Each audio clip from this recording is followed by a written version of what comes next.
We had pastors meeting once, and one of the pastors was had a wedding scheduled for that weekend.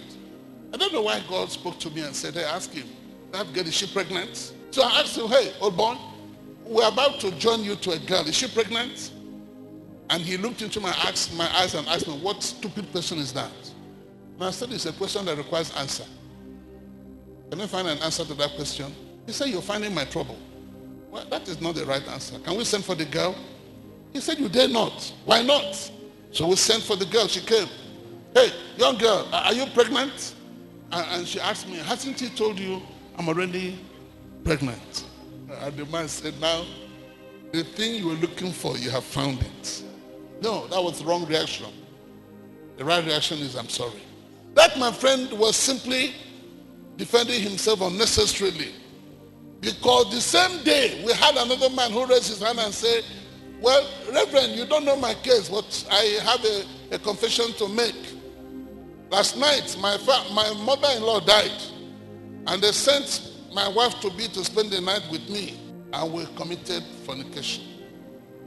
The young man fell on the ground and began to roll and cry and weep, and said to us, I would like to kill myself. I am a disgrace.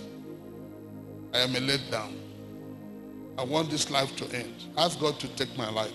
He wept so hard that we called him up and said, stand up, you are forgiven. He had restored back to fellowship. The same day. Same day. Stop defending yourself when you have no reason to defend yourself. Just join David to say, I have sinned.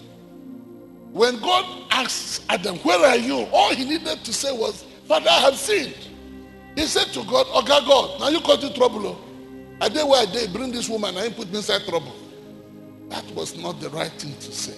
I know of men who had promised as great preachers, but when they went into sin, they just failed. I know of young men that held great promise. We used to admire them and like them, but no, they allowed sin to have upper hand in their lives.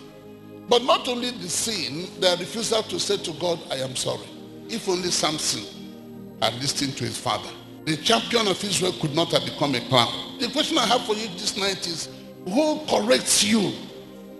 Or do you just do as you like? You need a father. If you don't have your biological father alive, you need a substitute father. Somebody who can speak into your life and correct you. If you have a mentor, you also need that mentor to become your tormentor. Many of us hate to be corrected. This night, if there is any sin you need to confess it. And say to God, I'm sorry.